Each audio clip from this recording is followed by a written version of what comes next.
hoes hanging low while I pop a bottle off of ya. Chain swinging, clang clang, and it costs a lot. Bitch, I'm always at the guala, yeah, and you are not badass beat. Keep on going till you hit the spot. Whoa, I'm a big bag hunter with the bow. She got a big bed, number drop it low. Mama called me and she happy with the grow. Never ever fall for a body that's a no. Just pop the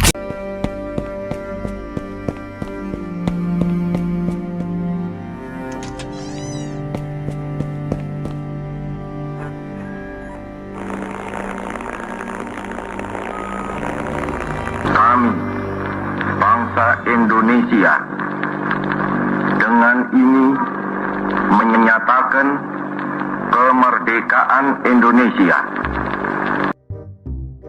Itulah dia, siapa lagi kalau bukan Soekarno. Lantang, berani, memproklamasikan kemerdekaan Indonesia. Atas jasa besarnya, ia lalu ditunjuk sebagai presiden pertama Republik ini. Tapi coba tebak, apa perintah pertamanya sebagai presiden baru saat itu? Membentuk tentara? Membangun sekolah-sekolah? Bukan.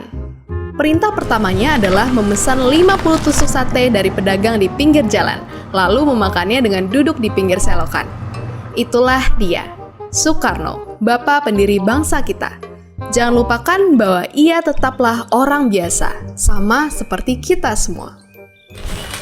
Jika mendengar namanya, kita bisa membayangkan sosok pejuang yang gagah dan berwibawa. Namun, ketika kecil, Soekarno bukanlah sosok yang kuat.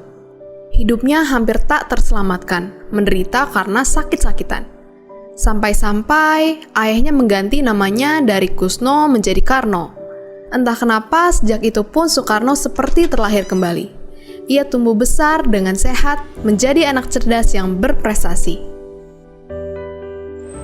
Beranjak remaja, merantaulah anak cerdas itu ke Bandung untuk belajar di sekolah teknik sipil. Ia lulus menjadi bumi putra ketiga yang menjadi insinyur kala itu.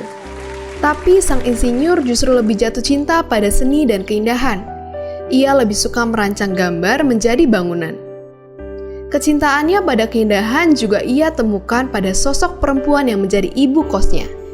Inggit Garnasih namanya. Mereka menikah lalu berdampingan merintis perjalanan awal Soekarno sebagai pejuang revolusi.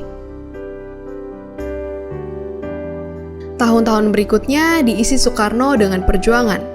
Sebagai murid Cokro Aminoto, Soekarno akrab dengan dunia aktivis dan dunia tulis-menulis di surat kabar. Kemahirannya dalam menguasai 11 bahasa membuatnya menjadi juru debat yang handal, yang tak canggung berbicara kepada dunia. Ia lalu mendirikan partai menggalang kekuatan rakyat hingga ditangkap karena dianggap memberontak dan dijebloskan ke penjara berkali-kali. Dibuang ke antah berantah sampai membuatnya frustasi. Pada satu titik, ia hampir putus asa. Api itu perlahan meredup. Jika bukan tanpa Inggit, Soekarno mungkin sudah menyerah. Tapi tidak. Dengan dukungan sang istri yang rajin mengirimkan surat dari kerabat dan rekan perjuangan, api itu kembali menyala.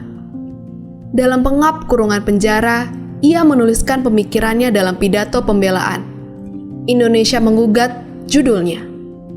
Pidato yang mampu menggerakkan jiwa dan raga rakyat Indonesia, membakar api revolusi yang lebih kuat dari 1000 bedil milik serdadu bersenjata lengkap. Maka ketika orang-orang mencari sosok nomor 1 simbol perlawanan, sang putra Fajar hadir sebagai jawaban.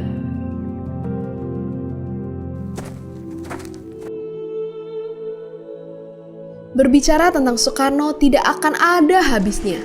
Dialah proklamator yang dipuja, meski sosoknya juga tak jarang dihujat. Seiring dengan kekuasaan yang bertambah, ia memimpikan dirinya sebagai pemimpin besar yang bercita-cita memerintah seumur hidupnya. Kemauan kerasnya itu memaksa ia harus mengambil jalan yang berbeda, meninggalkan kawan, sahabat, bahkan kekasih yang ia cintai. Pada akhirnya, impian itu tidak pernah terjadi.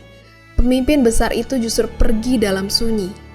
Ia meninggalkan jejak sebagai simbol perlawanan, pahlawan kemerdekaan. Ia sosok yang wajahnya akan selalu melekat pada dinding-dinding rumah. Dan tentu saja, hati kita semua.